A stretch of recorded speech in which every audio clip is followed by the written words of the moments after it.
The entire arena went quiet for exactly 3 seconds when Jonah Keeper walked through the gate. Not because anyone knew who he was, because no one did. He was wearing a gray hoodie with a bleach stain across the left shoulder, the kind you don't notice until you're close enough to shake someone's hand. His skates were in a canvas bag that had someone else's initials written in marker on the side, KL.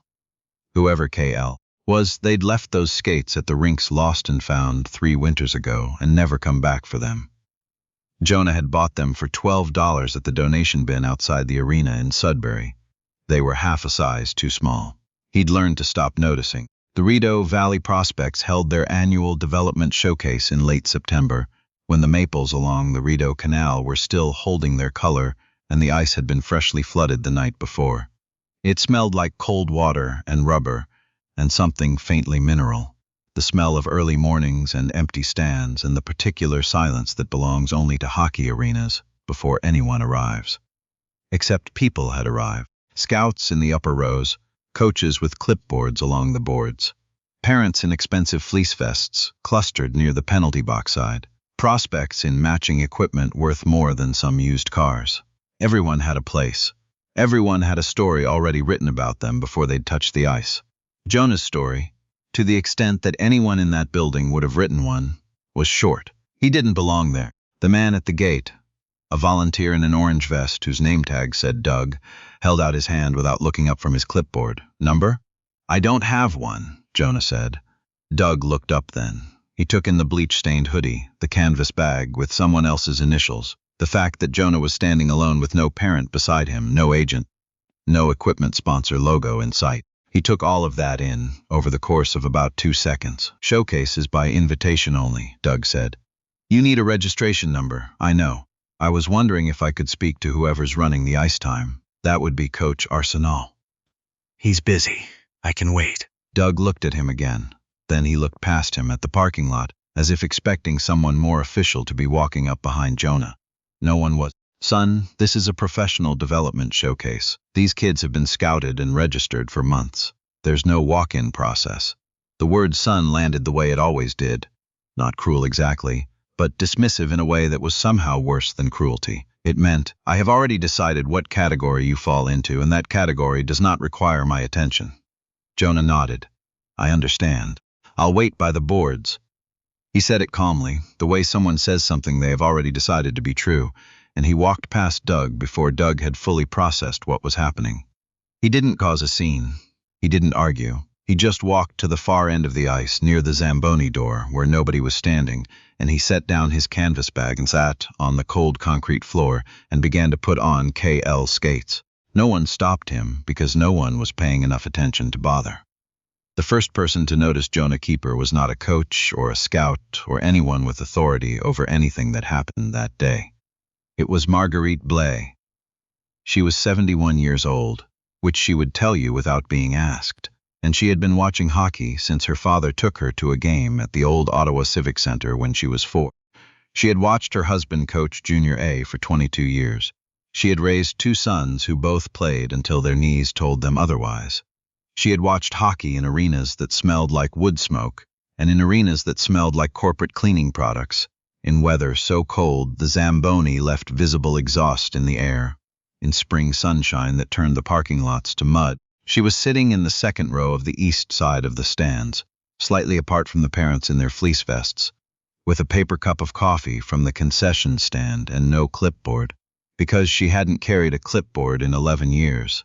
Since her husband Leon had passed, and she'd decided she was done keeping official records of anything.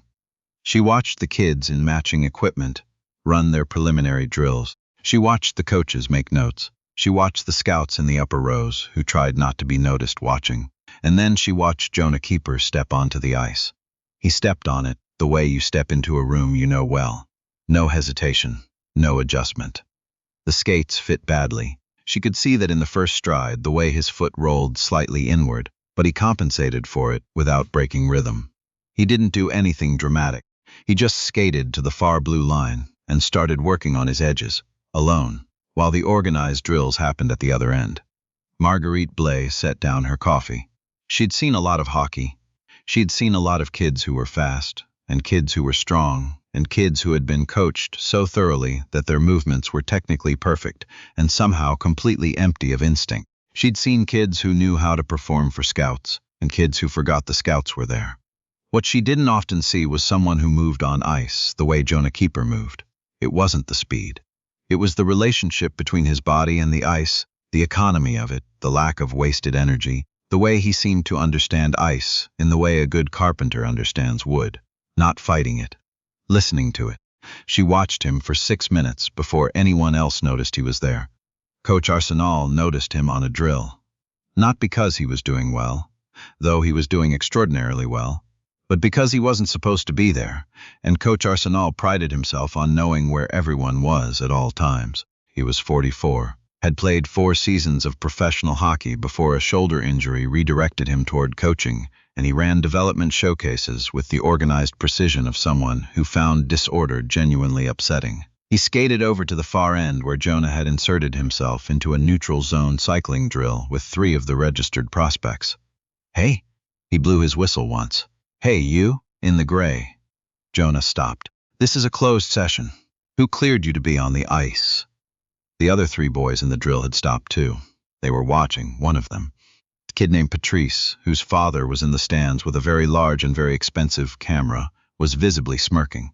"Nobody," Jonah said. "I came in through the gate." "You came in through the gate," Arsenault repeated. He looked at Jonah the way people look at something they need to categorize quickly. The hoodie, the borrowed skates, the absence of anyone official accompanying him. "Who are you with?" "I'm not with anyone." "So you just walked into a private showcase?" "I was hoping to get some ice time," Jonah said. "I wasn't trying to take anything from anyone." Patrice laughed. It was a short, sharp sound. The 2 boys beside him glanced at each other with the practiced neutrality of people who don't want to be caught agreeing but do. Arsenault took a breath. The professional thing, the efficient, organized thing, was to escort this kid off the ice immediately and deal with whatever gap in the gate security had allowed this to happen. That was the obvious move. But something made him pause. He didn't fully understand why later, when he thought about it. He said it was because removing someone from the ice took time he didn't want to waste. Maybe that was true. Or maybe it was something about the way Jonah was standing, completely still, hands at his sides, not defensive, not apologetic, just waiting. "You play?" Arsenault said. "Yes." "Where?" "Wherever I can get ice time." "That's not an answer." "No registered league," Jonah said. "I practice at the public sessions when I can afford it. I've been playing pickup at the Bell's Corners rink on Tuesday nights." Arsenault stared at him. The Tuesday pickup game at Bell's Corners was not, to put it mildly, a scouting ground for professional development showcases. Patrice laughed again. Someone in the stands, Patrice's father or someone nearby, made a sound that might have been a laugh and might have been a cough. "You play pickup at Bell's Corners," Arsenault said, "and you walked into my showcase." "I know it's not how it's done," Jonah said. "I just thought, if I could show you something, even one drill, you'd at least see what I can do. If it's nothing, I'll leave without an argument." There was a silence. Later, and this was the part people who were there that day talked about for a long time afterward, later, Arsenault would say he agreed because he was curious. That he'd spent 20 years coaching and developing players, and he had a good instinct for when someone was wasting his time. That the kid's manner had registered something, even if he couldn't explain what. What's more likely, if you were there and you were watching, is that Arsenault agreed partly because it was easier than arguing, and partly because he was confident enough in what was about to happen to see it as a useful teaching moment. He expected Jonah Keeper to embarrass himself. He gestured toward the top of the circle. "One-on-one possession drill with Patrice. When I blow the whistle, you maintain possession for 30 seconds. He tries to take it. Simple." Patrice was already skating into position, already smiling. He was 16, 6 feet, and had been playing organized hockey since he was 4 years old. He had a regional record for face-off wins and a social media account that a sports media company had helped him build. Jonah skated to the top of the circle. The whistle blew. In the stands, Marguerite Blais picked up her coffee again. She'd been watching Jonah since he first stepped on the ice, and she'd seen the confrontation with Arsenault from too far away to hear the words, and now she watched the one-on-one begin with the quiet attention of someone who has already formed a hypothesis and is waiting to see it confirmed. In the third row, a man named Desmond Holt sat with a notebook on his knee. He was 63, wore a fleece vest like most of the other parents, but he wasn't a parent. He hadn't told anyone what he was. He'd been in professional hockey development for 31 years. He'd seen 17 players he'd identified go on to professional careers. He had an eye for what the game called compete level, not skill exactly, but the relationship between a player's mind and the situation in front of them. He'd been watching Jonah since the Edge's work at the blue line. He hadn't written anything in his notebook yet. He was waiting. Patrice came in hard, which was the right move. Aggressive possession pressure immediately. Establish physical presence. Don't give the unfamiliar player time to settle. It was technically sound. It was what he'd been taught to do. Jonah gave up space toward the boards. Not because Patrice pushed him there. He moved laterally before contact, giving ground that looked like retreat, and then used Patrice's momentum against him in a half-second that most people watching only registered as the puck somehow moved. Patrice recovered quickly, which showed his quality, but the recovery took 2 steps, and in those 2 steps Jonah had already reoriented to center ice. Patrice's face changed. Not dramatically. He was a composed kid, well coached, but the smirk was gone. The drill ran its 30 seconds. Jonah didn't score. He wasn't trying to score. He maintained possession with the unhurried efficiency of someone who understood that possession was its own argument. When Arsenault blew the whistle, the puck was still on Jonah's stick. Silence from the boards. Then Patrice's father from the stands said something loud enough to carry 30 seconds against a 17-year-old in borrowed skates. Great. Who cares? A few people laughed. Nervous laughter, the kind that needs company. Arsenault wasn't laughing. He was looking at Jonah with an expression that was harder to read. Not impressed exactly, but recalculating. The way someone looks when a situation is no longer fitting neatly into the box they put it in. Again, he said. Nobody had told the kids in the stands to start watching. But they were. The registered prospects along the boards had stopped their own warm-up drills. 3 scouts in the upper rows, Desmond Holt, and 2 others whose names weren't known to most people in that building, had all independently shifted their attention to the far end of the ice. What they were watching was not a perfect player. Jonah's shooting form showed gaps that a structured development program would have fixed years ago. His defensive reads had the slight delay of someone self-taught, relying on pattern recognition learned from watching rather than drilled in instruction. His equipment, as has been established, was not an asset. What they were watching was someone who seemed to exist on ice in a way that most players, even very good players, never quite managed. Not control. Something older than control. Relationship. Arsenault ran him through 4 more drills. Each time the result was the same kind of quietly unreasonable competence. Not flashy, not explosive. Just continuously, stubbornly, unmistakably effective. Between the 3rd and 4th drill, Patrice skated past Jonah and said something low enough that the coaches couldn't hear it. A few of the boys near the boards heard it. Whatever it was, Jonah didn't respond. He just looked at Patrice with the mild patience of someone who has been said worse things in worse places and has long since decided that reactions are a resource to be managed. That, too, was noted by the right people. Desmond Holt wrote 2 words in his notebook. He did not show them to anyone for the rest of the afternoon. The break came at the 2-hour mark, when the coaches called everyone to the bench for water, and the scouts stood and stretched and pretended to review their notes. Marguerite Blais came down from the stands. She had no authority to do this. She wasn't official in any capacity. She was an old woman with a paper cup of coffee who had watched hockey for 67 years and had strong feelings about what she'd just seen. She walked along the boards until she reached the bench, and she stood there until Jonah skated over to the boards for water. He didn't have his own water bottle. He'd brought a plastic bottle of tap water from wherever he'd come from that morning. "You're from Sudbury," Marguerite said. Not a question. Jonah looked at her. "How did you know that?" "Skate bags from the Saint-Exupéry rink. They had those bags for about 4 years before they switched suppliers. My grandson played there until he was 12. She paused. "How long did it take you to drive down?" "I took the bus. 4.5 hours. She was quiet for a moment. "You slept on it, sat on it?" "Couldn't sleep." She nodded as if this confirmed something. "My husband used to say, and this is not flattery. I want to be clear. I have no reason to flatter anyone. He used to say that the thing you can't teach is the thing you can't learn. You can get faster. You can get stronger. You can get technically better at every single mechanical component of the game. But the thing underneath all of that, the reading of ice, the relationship with the game itself, either it's there or it isn't. Jonah listened to her without speaking. It's there, Marguerite said, in case you didn't know. She walked back to her seat. The second half of the showcase ran differently. Arsenault had made a decision, the kind of decision that coaches make and rarely explain out loud, which was to keep Jonah in the drills. He incorporated him into the structured session, without formally acknowledging what he was doing or why. He introduced him to no one. He gave him no status. He simply stopped telling him to leave. This was noticed. The scouts noticed because that's what scouts do. The other coaches noticed because that's what coaches do. Patrice noticed, and it changed something in his posture, the way he carried himself. Less loose, more controlled, more invested in every drill in a way that actually made him better.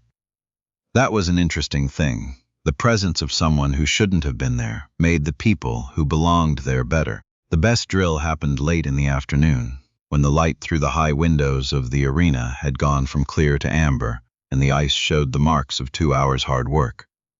Arsenault set up a 3-on-2 situation, 3 forwards against 2 defensemen, and put Jonah in as the lone forward against 2 registered prospects and a goaltender. The 3 forwards won possession. Jonah went baseline, drew both defenders, made a pass to open ice that had no receiver because there was no one else. And then somehow, in the geometry of the next 3 seconds, he was in the position where the pass was going to land, and he put the puck in the net off the back post with the flat, unhurried precision of someone returning a library book. The goaltender looked at his own glove. From the upper rows, one of the scouts, a younger man named Wilfred Arcand, who had just started his 2nd year in player development, said out loud, without meaning to, "Where did he come from?" Nobody answered him. The showcase ended at 4:30. Parents collected their kids. Coaches made notes they would compile into formal reports. The scouts in the upper rows filed out individually without talking to each other, which is what scouts do when they've seen something they don't want other scouts to know they've seen. Jonah Keeper sat on the bench and unlaced KL's skates. Arsenault came over. He stood beside the bench for a moment, not sitting. "You got somewhere to stay tonight? I'll catch the 9 o'clock bus back." Arsenault nodded slowly. "You registered with any development program, any league?" "No. Why not?" Jonah looked up from the skates. The registration fees for minor leagues in my area were about $800 a season, equipment requirements on top of that. My mother works at the call center on La Salle. We didn't have $800. Arsenault was quiet. "I'm not saying that to get sympathy," Jonah said. "I'm just answering the question. How old are you?" 20. Another silence. The arena was emptying. Someone at the far end was operating the Zamboni, resurfacing the ice as if the afternoon hadn't happened.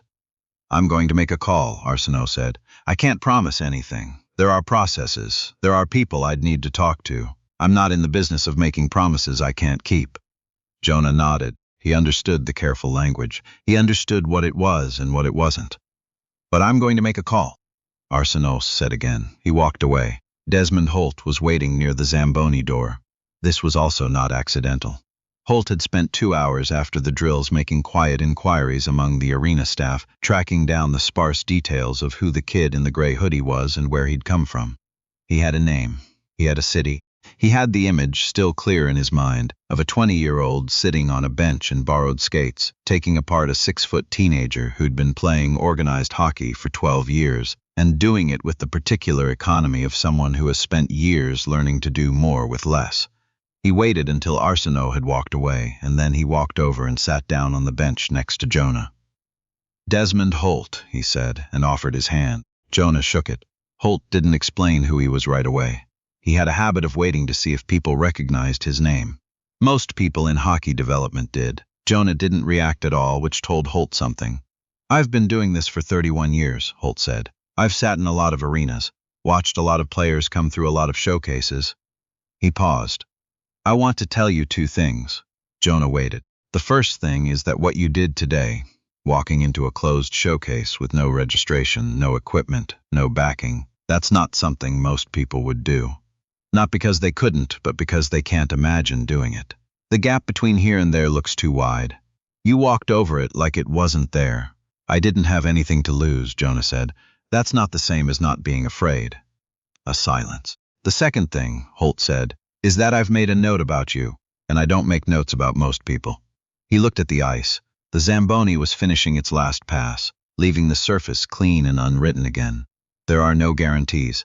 The system is what it is, and it has a lot of ways of saying no to someone like you. And I want you to understand that I can open a door, but I can't walk through it for you. I know, Jonah said. I'm going to need contact information.